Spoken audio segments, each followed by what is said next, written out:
যদি আজকে আমাদের কোন প্রকারের ঘোষণা না আসে, স্বৈরাচার খুনি হাসিনার মতো এনটিআরসি এর চেয়ারম্যানকে বাংলাদেশ থেকে পালাতে বাধ্য করব ইনশাআল্লাহ। প্রয়োজনে আজকে সকলেই কাফনের কাপড় বেঁধে এনটিআরসি এর অফিসের সামনে আবারও এক দফা ঘোষণা করে টাকার জন্য ঘুষ খেয়ে জাল সনদধারীদেরকে চাকরির ব্যবস্থা করা হয়েছে। দীপুমণি জাল সনদধারীদের কাছ থেকে এনটিআরসি এর মাধ্যমে ৬০,০০০ জাল সনদধারীদেরকে জাল সনদ দিয়ে তারা মোটা অঙ্কের টাকা নিয়ে জাল সনদধারীদেরকে চাকরির ব্যবস্থা করেছে।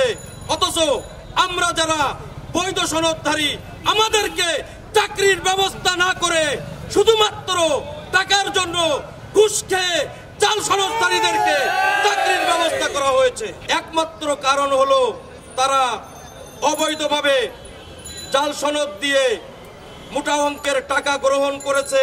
যখন আমাদেরকে নিয়োগ প্রদান করা হবে, জাল সনদধারীদেরকে যখন আইন শৃঙ্খলা বাহিনী তারা তাদেরকে গ্রেফতার করবে, যতক্ষণ পর্যন্ত আমাদের দাবি না মানা হবে ততক্ষণ পর্যন্ত আমরা রাস্তায় থেকে শেষ রক্তবিন্দু দিয়ে হলেও আমরা আমাদের দাবি আদায় করে ছাড়বো ইনশাআল্লাহ।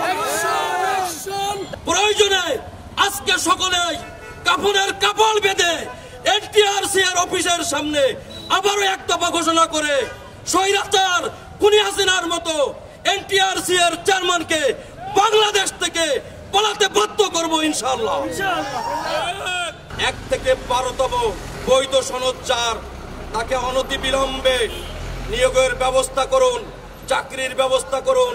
দীপুমণি জাল সনদধারীদের কাছ থেকে এনটিআরসি এর মাধ্যমে অসংখ্য মোটা অঙ্কের টাকা খেয়ে আমাদেরকে নিয়োগ না দিয়ে অবৈধ জাল সনদধারীদেরকে নিয়োগ দিয়ে বাংলাদেশ থেকে দীপুমণিকে যেভাবে পালাতে হয়েছে, প্রয়োজনে আমরা আবারও গণ আন্দোলনের মাধ্যমে এনটিআরসি এর চেয়ারম্যানকে বাংলাদেশ থেকে পালাতে বাধ্য করব, আন্দোলন করব।